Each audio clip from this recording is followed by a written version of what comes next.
دس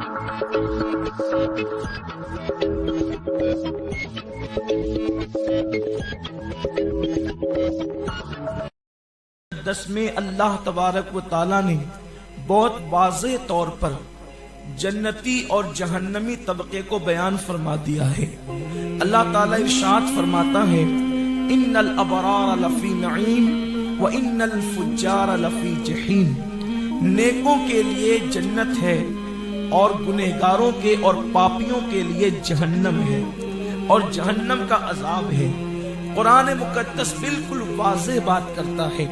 اس سے پتہ چلا کہ اگر انسان اچھے اعمال کرے تو اللہ تبارک و تعالیٰ اسے جنت اور جنت کی نعمتیں عطا فرمائے گا، اور اگر انسان پاپ کرے، برائی کرے، اللہ کو ناراض کرے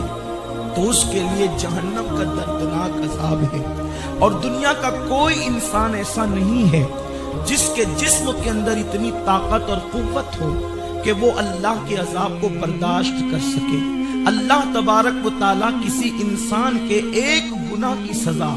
اگر دنیا کے سارے انسانوں پہ ڈال دے، کسی انسان کے ایک گناہ کی سزا اگر دنیا کے سارے انسانوں پہ ڈال دے تو ایک گناہ کی ایک سزا دنیا کے سارے انسان مل کر بھی برداشت نہیں کر سکتے،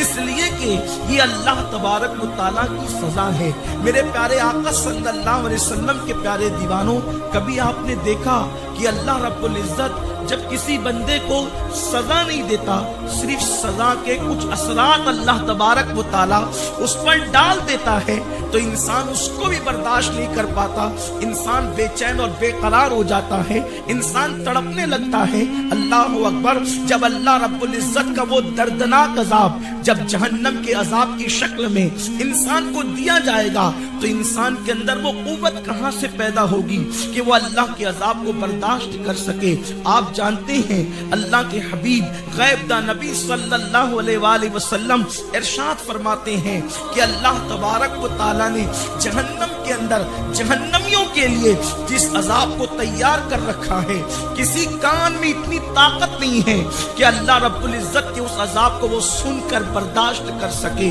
کسی زبان میں اتنی طاقت نہیں ہے کہ اس مکمل عذاب کو بیان کیا جا سکے۔ اللہ اکبر! فرمایا گیا جہنم کے اندر جو عذاب دیا جائے گا، اگر دنیا کے جانوروں کو پتا چل جاتا کہ جہنم کے اندر عذاب کیا ہے تو تم اللہ اکبر کسی جانور کے جسم کا گوشت نہیں کھا سکتے تھے، اس لیے کہ جانوروں کے جسم پر خوف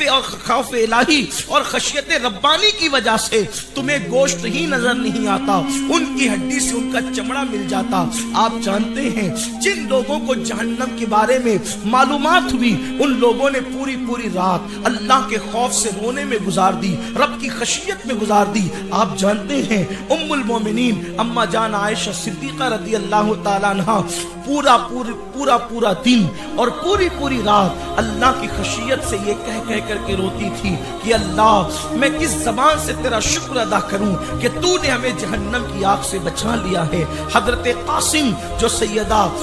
عائشہ صدیقہ رضی اللہ تعالیٰ عنہ کے بھتیجے ہیں، وہ فرماتے ہیں کہ کبھی کبھی وہ اللہ کے عذاب پر ایک آیت پڑھتی اور اسی آیت کو پڑھتے پوری رات گزار دیتی۔ حالانکہ عائشہ صدیقہ کس عورت کا نام ہے؟ وہ اس مبارک خاتون کا نام ہے جس کی شان میں اللہ نے قرآن میں سورہ نور نازل فرمائی ہے، جس کے بستر پہ قرآن نازل ہوتا ہے۔ اگر میں یہ کہوں کہ ام المومنین عائشہ صدیقہ کا بستر طور کے لیے رشک ہے، اس لیے کہ طور پر تو موسیٰ جاتے ہیں اور عائشہ کے بستر پہ جانے موسیٰ جلوگر ہوتے ہیں، طور پر تو توریت نازل ہوتی ہے اور اما عائشہ کے بستر پہ قرآن کی آیتیں نازل ہوتی ہے۔ یہ شان والی خاتون کا نام ہے اما عائشہ صدیقہ رضی اللہ تعالیٰ عنہ، اس کے باوجود بھی اللہ کے خوف اور اللہ کی خشیت سے روتی ہوئی نظر آتی ہے۔ ام المومنین نے ایک مرتبہ رسول پاک صلی اللہ علیہ وآلہ وسلم سے پوچھا، یا رسول اللہ ہم